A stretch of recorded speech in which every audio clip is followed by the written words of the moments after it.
женского здоровья обсуждать не принято. Что люди подумают, что скажут.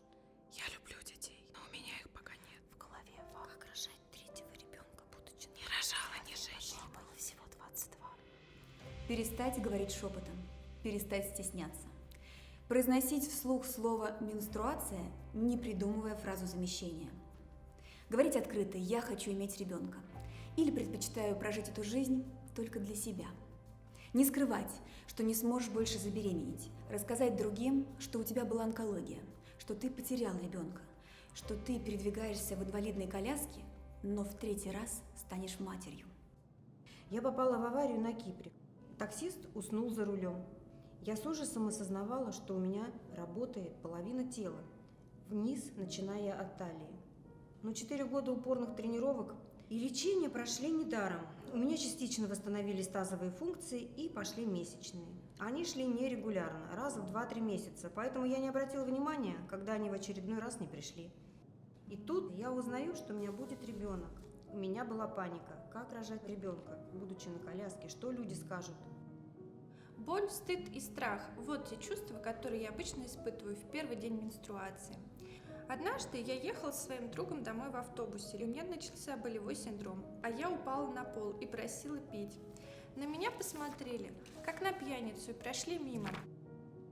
Мне до сих пор страшно думать, что бы было со мной, если бы я ехала одна или потеряла сознание на улице.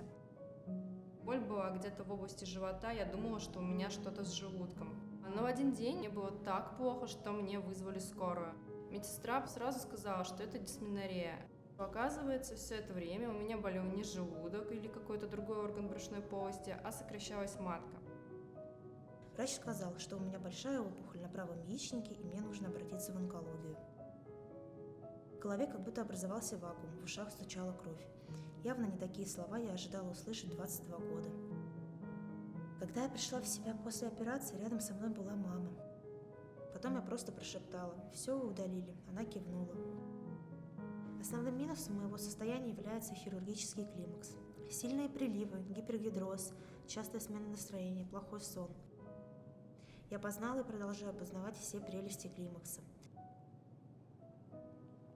14 лет на нервной почве я стала инвалидом, неоперабельная киста в голове. И моя жизнь разделилась на до и после. Врачи сказали мне, что я в любой момент могу умереть. И все, кто узнавал о моей проблеме, говорили одно и то же. Главное, успей родить ребеночка, пока еще можешь.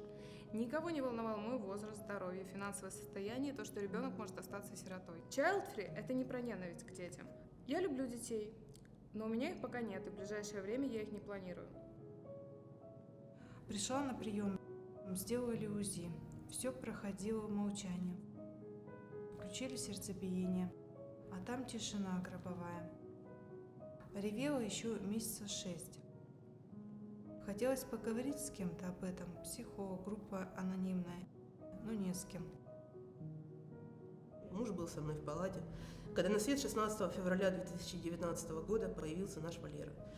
Но он не задышал, не закричал. Мне сообщили, что у него поражена центральная нервная система. Он в коме. Мой Валера умер от гидроцефалии в реанимации, ни разу не придя в сознание.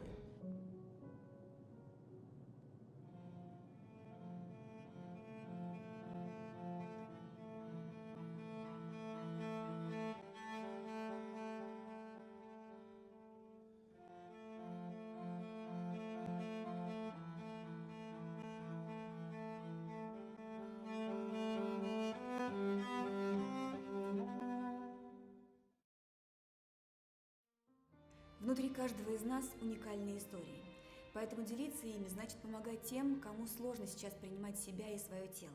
Важные вопросы о женском здоровье никуда не денутся, поэтому пора признать, неудобных тем не существует. Давайте называть вещи своими именами. Женские органы – это точно такие же части нашего тела, как и все остальные. Но я считаю, надо сначала разговаривать со своими подругами, с мамой, чтобы была поддержка. Это наш организм, это наше здоровье, и об этом нужно знать. Чтобы следующее поколение, наше поколение жили в гармонии с собой, понимали, что они женщины, что это естественно, что стыдиться нечего, и табуированных тем нет. Другие женщины понимая, что оказались в похожей ситуации, нашли в себе силы жить дальше. О том, что у меня была замершая беременность, я могу говорить. Конечно, тяжело еще, но все равно. На этом не стоит зацикливаться, мой совет, и все-таки идти дальше. И вот на данный момент я на 9-й неделе беременности, и в ожидании малыша, и я надеюсь, все будет хорошо. И я хочу сказать, что да, это очень тяжело, но не стоит опускать руки. Истории каждой из вас бесценны. Они помогут другим женщинам стать свободнее и увереннее в себе, чтобы внутри не было страха, чтобы вокруг не было устаревших табу и стереотипов. Давайте скажем «да» открытому разговору о женском здоровье. Мы сможем вместе. Пусть истории внутри нас будут услышаны.